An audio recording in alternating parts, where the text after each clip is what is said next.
Hey guys, how's it going? Welcome to my video. All right, so we're gonna do this video on the what you guys should look for if you guys have a slow crank situation.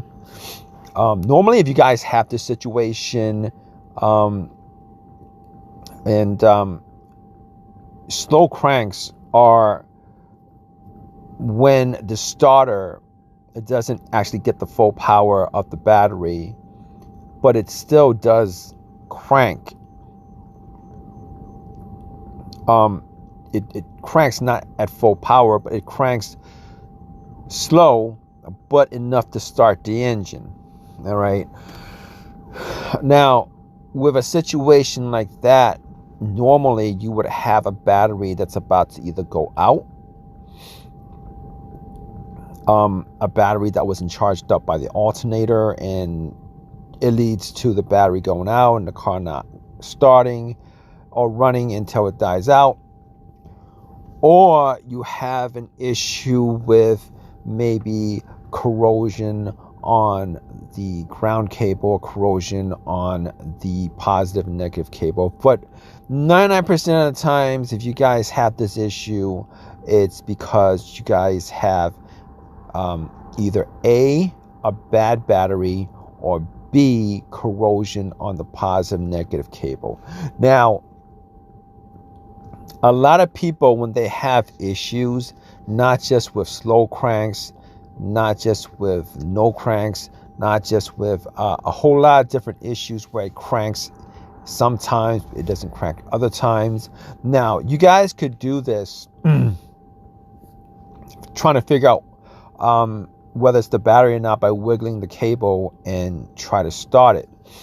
All right. Normally what happens when you wiggle the cable, if you're able to wiggle the cable, if your terminal is loose enough to wiggle the cable, if you're able to wiggle the terminal socket, sometimes it loosens enough of the debris, the corrosion, to actually get the car to start normally. Now, batteries are normally good for about 3 years, 4 years, 5 years. You're stretching the lifespan of the battery, but normally 3 to 4 years would be a good time to actually change out the battery. However, a lot of people don't do that.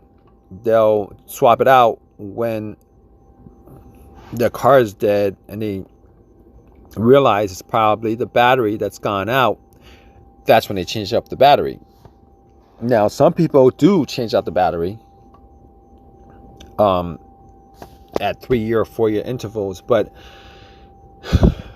if you guys have this situation where you guys have a slow cranking situation, normally in these kind of situations, you don't actually get a check engine light or a code. Now, if you do get a check engine light or a code, you definitely want to hook up an OBD2 scanner to see what it could possibly be. It could be maybe a crankshaft position sensor, a camshaft position sensor that might have issues, that might be broken, that might need to be replaced. But most of the time with these slow crank situations, you don't actually get a check engine light or a code for it, because it's more so an electrical thing with the battery. Like the battery is either not generating enough power for the starter to crank normally at the normal RPM. All right. Like anything else, if you and this doesn't just pertain to cars, like anything else, if you have anything that's a battery, that's powered by the battery, battery shavers, battery toys, or whatever, when the battery is low on electricity, it works slower. It works slower. So that's where 99% of the problem is. Now, if you guys run into this situation, all right, first and foremost, and what you guys need to do is you guys really need to make sure that your terminals, your positive, negative terminals are clean. All right, it's always good to take the terminals off and use a wire brush and clean the inside ring, clean the outside. If you guys have some oxidative solution, you guys could use that. But a wire brush and clean up the wire brush and pretty much use a wet towel to clean that up, and do that with the terminals, pop it back on. Normally that would solve the situation if your battery was good.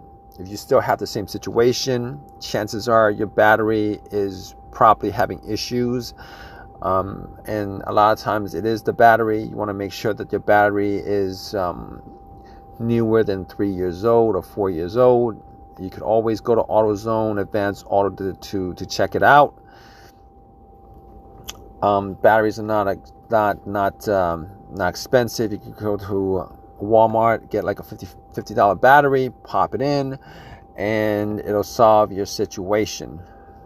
That's pretty much it. It's a simple fix. It's a simple fix. Now, granted, if you guys have a good battery and you can, and the terminals are clean, and you guys might want to know, what could be causing that situation. You guys could actually check the negative cable to see whether it's clean and firmly grounded to the frame. Sometimes if the ground cable is either rusted where it grounds to the frame, or the surface area on the frame it does not have enough contact area for the cable where it connects to, it could cause power situations like that, but it could cause a whole lot of other situations with your ECU, with idling issues, with how your car drives, etc., etc. But that's just another thing to look at if you guys have a situation like that. But hopefully this video has helped you guys out with this slow crank situation that you might have. It's not the most difficult situation to diagnose. There's only a certain amount of things that could cause it, and 99% of the time it's a power issue, either with the battery or not, or for whatever reason the starter is just not getting enough power to actually generate the speed it needs to have a normal crank.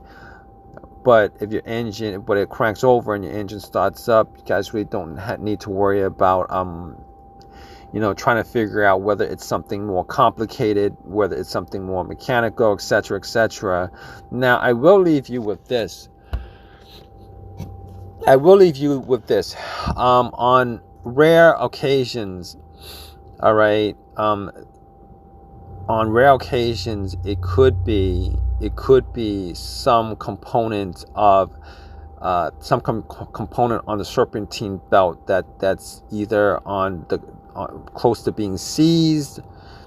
The serpentine belt is connected to a variety of pulleys on a lot of cars. All right, the tensioner pulley, and it's connected to a regular pulley. It's connected to the pulley on the compressor, AC compressor. It's connected to the steering pump. It's connected to, any of those components could actually seize up, or on the way to being seized. Now, if you guys have never had this situation before, these components over time, either they get